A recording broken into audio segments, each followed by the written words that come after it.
ప్రసాద్, ముందు హంతకుడు ఎవరై ఉండొచ్చో ఒక లిస్టు తయారు చేద్దాం. వరుసగా అన్ని పేర్లు రాసుకుందాం. అందులోంచి ఒక్కొక్కరిని ఎలిమినేట్ చేద్దాం. ఫైనల్గా ఎందరు మిగులుతారో చూద్దాం. 1. హత్య చేయబడ్డ నలుగురు పార్ట్నర్స్లో ఒకరు. 2. సదానంద్ తమ్ముడు. 3. మూసేసిన కంపెనీలో ఉద్యోగులు. 4. బయటి వ్యక్తులు. హతులు నలుగురిలో వేణు ముందరే చనిపోయాడు. అతని ఒంటిపై ఉన్న పుట్టుమచ్చను బట్టి, అతని డైరీని బట్టి మరణించింది వేణు అని నిర్ధారణ అవుతోంది. కనుక అతని పేరు కొట్టేయచ్చు. ఇక జనార్దన్ రావు, రాఘవరావుల బాడీలను వాళ్ళ కుటుంబ సభ్యులు గుర్తించడమే కాకుండా పోస్ట్ మార్టం రిపోర్టులు ధృవీకరిస్తున్నాయి. వాళ్ళిద్దరి పేర్లు తీసేయచ్చు. చివరి వ్యక్తి సదానంద్. ఇతను కారు ప్రమాదంలో చనిపోయినట్లు మనకు రిపోర్టులో పేర్కొన్నారు. ఇతన్ని చంపే అవకాశం ఒక్క జనార్దన్ రావు గారికే ఉంది. అదలా ఉంచి నిజంగా సదానంద్ చనిపోకపోతే ఇతనే మిగతా ఇద్దరిని చంపుంటాడా? అభిప్రాయ భేదం ఆ ఇద్దరి మీద కోపం కూడా ఉండే ఉంటుంది. కారణమైతే ఉంది, కానీ నాకది నమ్మశక్యంగా లేదు. ఇతన్ని కూడా కాసేపు పక్కన పెడదాం. సదానంద్ తమ్ముడు. ఇతనింకా హాస్పిటల్లోనే ఉన్నాడు. ఒకవేళ చంపితే సదానందును మాత్రమే చంపుండాలి. మిగతా వారి హత్యలతో అతనికి ప్రమేయం ఉండే ఆస్కారమే లేదు. ఎందుకంటే అతను హాస్పిటల్లో ఉండగా జనార్దన్ రావు, రాఘవరావు ఇద్దరూ హత్య చేయబడ్డారు. మూసేసిన కంపెనీలో ఉద్యోగులు కంపెనీ మూసేసి చాలా సంవత్సరాలు కావడంతో వీళ్ళ వివరాలు మనకు దొరకడం లేదు. వాళ్ళకి హత్యలు చేయాల్సిన కారణాలేవి కనపడడం లేదు. వీళ్ళను కూడా ప్రస్తుతం పక్కన పెడదాం. చివరగా బయటి వ్యక్తులు అంటే హతుల ఇళ్లలో కొత్తగా ఎవరైనా పనిలోకి చేరడం లేదా చుట్టరికంతో వచ్చి ఉండడం లాంటివి ఏమైనా జరిగాయా? మనకి ఇప్పటి వరకు అందిన రిపోర్టుల్లో ఈ విషయంపై క్లారిటీ లేదు. మనం ఇప్పుడు చివరి నుంచి నరుక్కొద్దాం. ప్రసాద్, మనం పొద్దున్నే బయలుదేరి ముందు రాఘవరావు గారింటికి, ఆ తర్వాత జనార్దన్ రావు గారింటికి వెళ్ళి ఈ కోణంలో విచారణ చెయ్యాలి. మరొక విషయం మనం మర్చిపోయాం. హతులిళ్లలో డబ్బు, దశకం ఏమైనా పోయాయా? ఇవి కూడా తెలుసుకోవాలి. రాగిణి, మేము వచ్చేదాకా నువ్వెక్కడే ఉండు. నీకు తోడుగా మా అబ్బాయి ఉంటాడు. వంట మనిషి అన్నీ చూసుకుంటుంది. నువ్వేం చేయమంటావో చెబితే చాలు. సాహితీ మాట విని రాగిణి ఇబ్బందిగా భర్త వైపు చూసింది. చూడు, నువ్వు నాకు చెల్లెలు అనుకో, అక్కింట్లో 4 రోజులుండడం తప్పు కాదుగా, ప్రేమగా చెప్పింది. థ్యాంక్ యూ అక్క, అంది చిలిపిగా రాగిణి. గుడ్, అది అలా ఉండాలి నా చెల్లెలంటే. ఓకే, పడుకోండి. ప్రసాద్, మనం పొద్దున్నే లేవాలి, చెప్పింది సాహితి. జనార్దన్ రావు గారింటికి వెళ్ళేసరికి ఇంట్లో ఏదో హడావిడి పడ్డం కనిపించింది. సెక్యూరిటీగా ఉన్న కానిస్టేబుల్స్ ప్రసాదు, సాహితీల్ని చూడగానే సెల్యూట్ చేశారు. ఏం జరిగింది? అడిగాడు ప్రసాద్ లోపల నుంచి వచ్చిన విశాల్ని. సార్, అది సందేహిస్తున్న విశాల్ను. చెప్పండి, ఏం జరిగిందో చెబితే మీ నాన్నగారి హత్యకు కారణమేమిటో క్లూ మాకు దొరికే అవకాశం ఉంది, చెప్పింది సాహితి. నాన్నగారు కొద్ది రోజుల క్రితం విల్లు రాశారు మేడం. అది కనిపించలేదు. అంతేకాదు, నాన్నగారి మంచంలో ఒక రహస్య అరుంది. అది నాకు, అమ్మకే తెలుసు. అందులో నాన్నగారు ఒక 50 లక్షల రూపాయలు దాచారు. విల్లు కూడా అందులోనే దాచారు. నాన్నగారు పోయాక ఇంతవరకు మేమెవరూ ఆ గదిలోకి వెళ్ళలేదు. ఇవాళ అది తీసి చూస్తే ఆ అరలో డబ్బు మాయమైంది. విల్లు కనిపించలేదు. మీ ఇంట్లో పనిచేసే వాళ్ళు ఎవరైనా తీసుంటారా? అడిగింది సాహితి. లేదు మేడం, అందరూ నమ్మకస్తులే. ఎప్పటినుంచో మా ఇంట్లో పనిచేస్తున్నారు, అన్నాడు విశాల్. అయినా మేము ఎంక్వైరీ చేయాలి, తప్పదు. మీరందరినీ పిలవండి, చెప్పాడు ప్రసాద్. విశాల్ ఒక్కొక్కరిని పరిచయం చేసాగాడు. ఈవిడ విజయ, మా వంట మనిషి. దాదాపు 7-8 ఏళ్ల నుంచి మా ఇంట్లో పనిచేస్తోంది. వంట మనిషి, మా ఇంట్లోనే ఉంటోంది. సాహితి ఆమెను నిశితంగా పరిశీలించింది. ఆమెకు సుమారు 50 ఏళ్లుంటాయి. మనిషి శుభ్రంగా, చక్కగా తయారై ఉంది. నిత్యాలు రాసిన రిపోర్ట్లోని ఆమె వాంగ్మూలం మరొక మారు చదివి ఉండడంతో సాహితి ఆమెను ప్రశ్నించలేదు. ఇతను మా తోటమాలి యేసు. పొద్దున్న 8 వస్తాడు. మొక్కలకు నీళ్లు పోసి అవసరమైన మందు జల్లి 10 వెళ్ళిపోతాడు. కూలీనాలీ చేసుకునే పనివాడతను. మిగిలిన సమయంలో ఏం చేస్తావు? అడిగాడు ప్రసాద్. తాపీ పని చేస్తానండి. అది కూడా ఏదైనా పని దొరికినప్పుడే. అప్పుడు మరి కాస్త పొద్దున్నే లేచి ఇక్కడ పని చూసుకున్న తర్వాత తాపీ పనికి వెళతాను. ఏ పని దొరకపోతే ఇక్కడే ఉండి అయ్యగారు చెప్పే పనులు చేస్తుంటాను. సాహితి అతన్ని పంపించేసింది. ఇతను మా వాచ్మ్యాన్ భద్రయ్య. మా ఇంట్లో సుమారు 15 ఏళ్ల నుండి పనిచేస్తున్నాడు. మీ నాన్నగారి హత్య జరిగిన రోజు ఇతను ఎక్కడున్నాడు? ప్రశ్నించింది సాహితి. నిశ్చల్ విచారణ చేసినప్పుడు ఇతన్ని చాలాసేపు ఇంట్రాగేట్ చేశాడు. ఆ రిపోర్టు చూసి కూడా కావాలని అడిగింది. మా తమ్ముడు కూతురు పెళ్లికి మా ఊరికి వెళ్ళానమ్మా. మా తమ్ముడు చనిపోవడంతో నేనే దగ్గరుండి పెళ్లి చేయాల్సి వచ్చింది. పెళ్లి గురించి చెప్పి ఒక 10 రోజులు సెలవు కావాలని అయ్యగారిని అడిగితే అయ్యగారు 20,000 ఇచ్చి పంపారమ్మా. అలాంటి గొప్ప మనిషిని ఎవరో పొట్టన పెట్టుకున్నారు. కళ్ళనీళ్ల పర్యంతమైన అతన్ని విశాల్ ఓదార్పుగా భుజంపై తట్టాడు. ఈమె పేరు అభా. మా ఇంట్లో మొత్తం పనంతా ఈమె చూసుకుంటుంది. అమ్మ అనారోగ్యం మూలంగా దాదాపు 20 ఏళ్ల నుంచి ఇంట్లోనే ఉండి అన్నీ తనే చూసుకుంటుంది. ఆమెను పరీక్షగా చూసింది సాహితి. సుమారు 50 ఏళ్ల వయసుంటుంది ఆమెకి. అయినా అందంగా హుందాగా ఉంది. సాహితి పరీక్షగా చూడడం గమనించి ఆమె తలదించుకుంది. ఆమెకెవరూ లేరా? అడిగాడు ప్రసాద్. ఒక కొడుకున్నాడు. అతను నాన్నగారి దగ్గరే సహాయంగా ఉండేవాడు. కొన్నాళ్ల క్రితం ఇక్కడ తనకు నచ్చలేదంటూ తమ ఊరు వెళ్ళిపోయాడు. ఏ ఊరు మీది? ప్రశ్నించింది సాహితి. కొట్టాయం, మెల్లగా చెప్పింది అభా. అతని పేరేంటి? ఈ మధ్య ఎప్పుడన్నా వచ్చాడా? మళ్ళీ అడిగాడు ప్రసాద్. అతని పేరు శంకర్ పిళ్ళై. నాన్నగారు చనిపోయే ముందు 2 రోజుల క్రితం వచ్చి డబ్బు అడగాలనొచ్చాడు. ఆయన ఏదో చికాకులో ఉండి కేకలేశారు. వెళ్ళిపోతున్న అతన్ని నేనే వెనక్కి పిలిచి విషయం ఏంటని అడిగాను. తనేదో బిజినెస్ చేద్దామని నాన్నగారిని సహాయం అడగడానికి వచ్చాడు. అంత క్రితం కూడా ఆయన సహాయం అడిగితే కాదనకుండా ఇచ్చారు. ఈసారి గట్టిగా మందలించారు. నేనే జాలిపడి నా దగ్గర 20,000 ఉంటే ఇచ్చి పంపాను. మళ్ళీ రాలేదు. వాళ్ళ ఊళ్ళోనే ఏదో బిజినెస్ చేసుకుంటున్నాడు అనుకుంటాను. అతని ఫోటో ఏదైనా ఉందా? అడిగింది సాహితి అబాను పరీక్షగా చూస్తూ. అబా తడబడింది. నా దగ్గర ఏమీ లేవండి చెప్పింది. విడిగా అతని ఫోటో ఏదీ లేదు గాని మేమందరం కిందటేడు దీపావళి టపాకాయలు కాలుస్తున్నప్పుడు మా అందరితో దిగిన ఫోటో ఉండాలి చెప్పాడు విశాల్. నాకది కావాలి అడిగింది సాహితి. అమ్మా, మా వాణ్ణి అనుమానిస్తున్నట్లున్నారు. వాడు అలాంటి వాడు కాదమ్మా. ఏదో కాస్త కోప స్వభావం కలవాడైనా అయ్యగారిని చంపేటంత దుర్మార్గుడు కాదమ్మా కంగారుగా చెప్పింది అబా. సరే చూద్దాం, ఇంకా ఎవరున్నారు? అబాను పంపేసి అడిగింది సాహితి విశాల్ను. వేలు పిళ్ళై అనే నాన్నగారి అకౌంట్స్ చూస్తాడు. బయటకు వెళ్ళేటప్పుడు సాధారణంగా నాన్నగారు రాఘవరావు గారు కూడా అతన్ని తీసుకుని వెళ్ళేవారు. నాన్నగారు చనిపోయాక అతను రాఘవరావు గారింట్లో ఎక్కువగా ఉంటున్నాడు. అతను కూడా మా అబా వాళ్ళ ఊరివాడే చెప్పాడు. ఈ ఇద్దరిలో డానిష్ భాష ఎవరికి తెలుసు? సడన్గా అడిగింది సాహితి. బహుశా ఇద్దరికీ తెలుసుండొచ్చు మేడం. ఎందుకంటే నాన్నగారు తరచూ బిజినెస్ పని మీద డెన్మార్క్ వెళ్ళేవారు. ఈ ఇద్దరూ ఆయన వెంట వెళ్ళేవారు.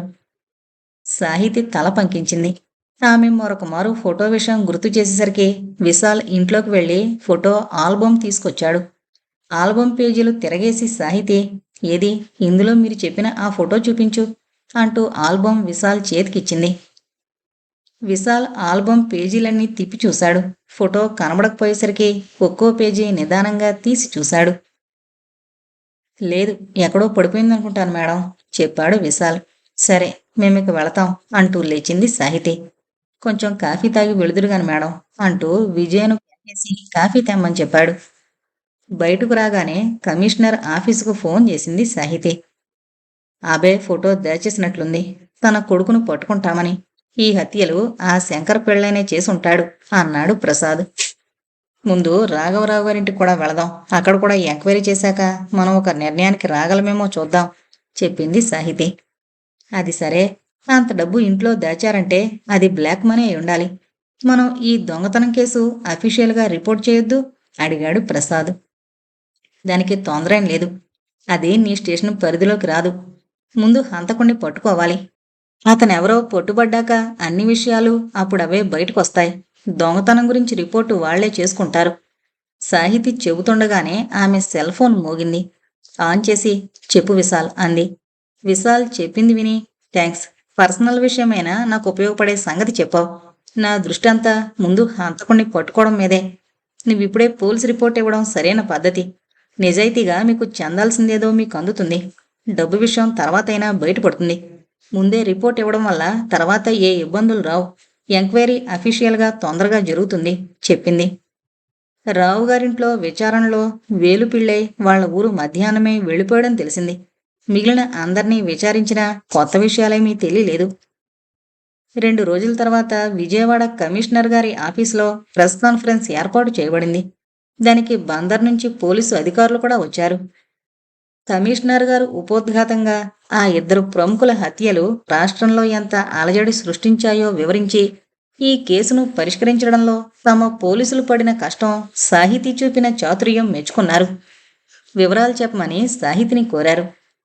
విలేకరులంతా ఆతృతతో ఉండడం గమనించి సాహితీ చిరునవ్వు నవ్వింది. మీకందరికీ ఈ కేసు పూర్వాపరాలు తెలుసు. పార్ట్నర్స్ నలుగురు చనిపోవడం, ముఖ్యంగా సదానందం తమ్ముడి ఆచూకీ తొందరగా దొరకపోవడం, లాకర్ నెంబర్ 112 ఇవన్నీ మమ్మల్ని చాలా కన్ఫ్యూజన్లో పడేశాయి. అక్కడక్కడ కోడు భాషల్లో రాసిన విషయాలు ఎక్కడికక్కడ చిక్కుముళ్ళు పడ్డం మా పోలీసు వారిని సవాల్ చేశాయి. మా డిపార్ట్మెంట్ వారు కొన్ని చిక్కుముడులు పరిష్కరించడానికి చాలా కష్టపడాల్సి వచ్చింది. నా మిత్రులు ప్రసాద్, నిచ్చల్, రఘువీర్ వీరందరి చొరవ, మా గురుతుల్యులు బందరు సూపరింటెండెంట్ రమణారావు గారు, అంతకంటే ఎక్కువగా నా మీద నమ్మకంతో నాకు ఈ కేసు అప్పగించిన మా కమిషనర్ సిన్హా గారు వారి సహకారం నాకు అడుగడుగునా అందించకపోతే ఈ కేసు ఇంత తొందరగా పరిష్కరించగలిగే వారం కాదు. అందుకు నేను వారికి కృతజ్ఞతలు తెలుపుతున్నాను. ఇక ఈ కేసు విషయానికొస్తే ఆ నలుగురు భాగస్వాములు తమ తమ భాగాలను పంచుకుని సదానందు భాగం మాత్రం ఒక జాయింట్ అకౌంట్లో వేసి అది సదానంద్కి లేదా అతని తమ్ముడికో చెందేటట్లు రాసుకున్నారు.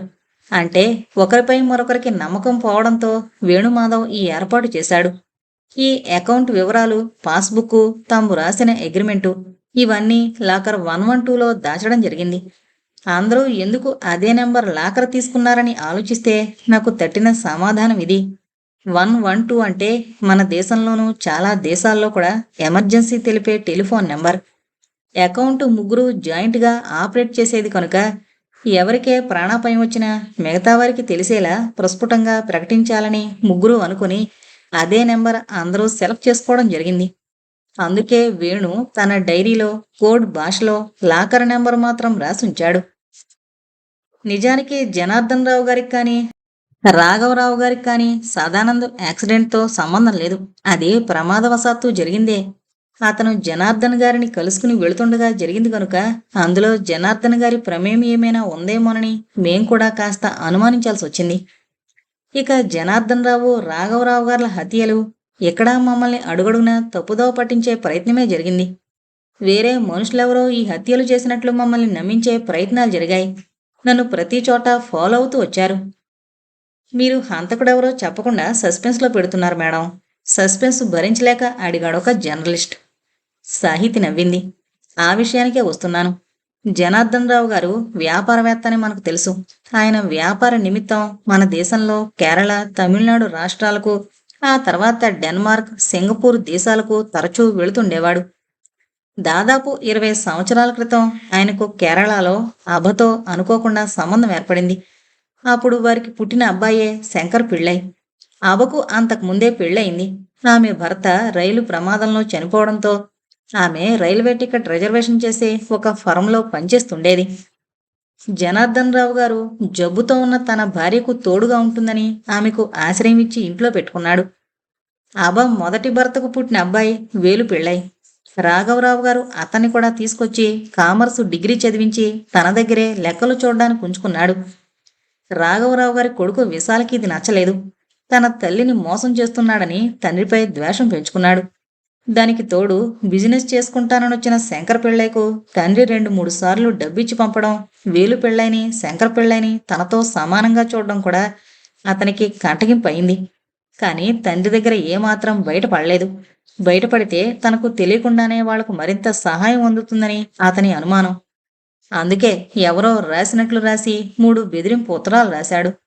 జనార్దన్ రావు గారు మొదట 2 ఉత్తరాలను లెక్కబెట్టకపోయినా డానిష్ భాషలో రాసిన ఉత్తరం చూశాక సదానంద లేదా అతని తమ్ముడు సుధీర్ ఇంకా బతికే ఉన్నారేమోనని అనుమానం వచ్చుంటుంది. అందుకే లాకర్ నెంబరు మార్చి కొడుకు పేర లాకర్ తీసుకున్నాడు. జనార్దన్ రావు గారు అబ్బ కొడుకులిద్దరినీ ప్రేమగా చూసుకున్నాడు. తన కోసం, జబ్బు పడిన తన భార్య కోసం అబ్బ జీవితమంతా సేవ చేస్తూ ఉందనే సానుభూతి ఆయనలో ఉంది. అందుకే శంకర్ పిళ్ళై బిజినెస్ చేసుకుంటానని డబ్బు కోసం వచ్చినప్పుడు ఆయన అతనికి 3 లక్షలు డబ్బిచ్చి పంపాడు. శంకర్ పిళ్ళై వేలు పెళ్ళై ఇద్దరికీ డానిష్ భాషొచ్చని, డబ్బు కోసం వచ్చిన శంకర పెళ్ళైని తండ్రి కేకలేశారని, తనే 20,000 పంపానని చెప్పి విశాల్ మమ్మల్ని తప్పుదోవ పట్టిద్దామని చూశాడు. అది నిజం కాదు. ఇక్కడే విశాల్ పప్పులో కాలేశాడు. మాకు అనుమానం వచ్చి విశాల్ గురించి కాలేజీలో విచారించాం. ధనవంతుల పిల్లలు ఎలా పెరుగుతారో అంతకన్నా ఎక్కువ గారాబంగా అహంకారంతో పెరిగాడు విశాల్. వేలు పెళ్ళై నిదానిస్తుడు. జనార్దన్ రావు గారు మరణించాక వేలు ఇతని అథారిటీ భరించలేక రాఘవరావు గారింటికి వెళ్ళి ఆయన దగ్గర ఉంటున్నాడు. అబ మీద, ఆమె కొడుకుల మీద అనుమానం మళ్లించడానికి ఆల్బంలో వాళ్ల ఫోటో ఉండాలని చెప్పి తనే దాచేశాడు. అబ కంగారు పడి వేలుకు ఫోన్ చేసి వెంటనే వెళ్ళిపోమ్మని చెప్పేలా చేశాడు.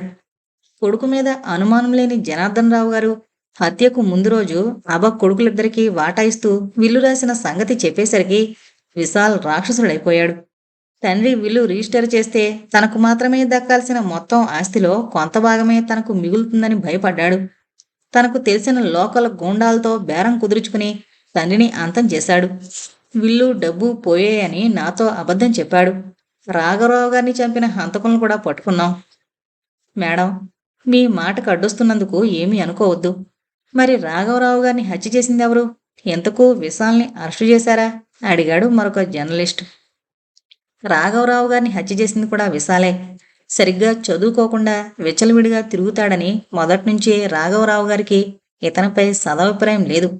అయితే జనార్దన్ రావు గారితో స్నేహం వల్ల ఆయన కూతురు ఇతన్ని ప్రేమించి ఇతన్నే చేసుకుంటానని చెప్పడంతో తప్పనిసరి ఒప్పుకున్నాడు.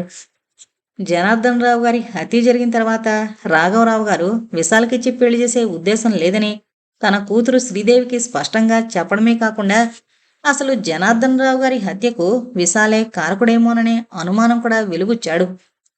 విశాల్ని ఏమాత్రం అనుమానించిన శ్రీదేవి ఆ విషయం అతనికి చెప్పింది. ఇంకా ఆలస్యం చేస్తే అసలుకే మోసం వచ్చేట్లుందని విశాల్ గ్రహించాడు. రాఘవరావు గారు ఒక్కరే కమిషనర్ ఆఫీసుకు వెళ్లారని తెలుసుకుని తిరుగు ప్రయాణంలో ఆయన్ని చంపేశాడు. ఇంతలో సాహితీ ఫోన్ రింగ్ అయింది. ఫోన్ తీసి మాట్లాడుతూనే సాహితి లేచి కమిషనర్ గారితో ఏదో చెప్పి వెంటనే కారెక్కింది. జర్నలిస్టులు ఆమె హడావిడిగా బయలుదేరడం చూసి ఏమైంది మేడం, ఏం జరిగింది అడిగాడు. మా వాళ్ళు జనార్దన్ రావు గారి అబ్బాయి విశాల్ను అరెస్ట్ చేయడానికి వెళ్లారు. ఎంత పిలిచినా అతను గదిలో నుంచి రాకపోయేసరికి అనుమానం వచ్చి తలుపులు బద్దలు కొట్టారట. గదిలో విషం తాగి చనిపోయాడు. బహుశా తనని అనుమానిస్తున్నామని గ్రహించినట్లున్నాడు. ఆత్మహత్యకు పాల్పడ్డాడు. ఊరుఫెలో. తల్లిదండ్రులు చేసే తప్పిదాలు ఒక్కోసారి ఎన్ని అనర్థాలకు దారితీస్తాయో, పిల్లల జీవితాలు ఎలా దారి తప్పుతాయో, అతి గారాభం పిల్లలను ఎలా పాడు చేస్తుందో చెప్పడానికి ఈ కేసు ఒక ఉదాహరణగా నిలిచిపోతుంది. మేడం, మీరు వేణుమాధవ్ను చంపిందెవరో, ఆ కేసు ఏమైందో చెప్పలేదు అడిగాడు విలేకరి. సెక్రటరీ సుబ్రహ్మణ్యం కేసు హైకోర్టులో అప్పీల్ చేశారు. అతన్ని విడుదల చేసేందుకు కావలసిన సాక్ష్యాధారాలు కోర్టులో సబ్మిట్ చేశారు. ఇకపై కోర్టు వారి ఆదేశాలను అనుసరించి మా పోలీసు వారు నడుచుకుంటారు. Okay madam, thanks. అయితే ఒక్క విషయం, మీకు విశాల్ ఈరోజు ఆత్మహత్య చేసుకున్నాడని ముందే తెలుసు. బహుశా కాసేపు మమ్మల్ని ఆపేందుకు ఇక్కడ మీటింగ్ అరేంజ్ చేశారనిపిస్తోంది అడిగాడు సీనియర్ జర్నలిస్ట్. సాహితి సమాధానం చెప్పకుండా చిరునవ్వు నవ్వి కారు స్టార్ట్ చేసింది. జర్నలిస్టులు తమ మోటార్ సైకిళ్లు స్టార్ట్ చేసి జనార్దన్ రావు గారింటికి బయలుదేరారు.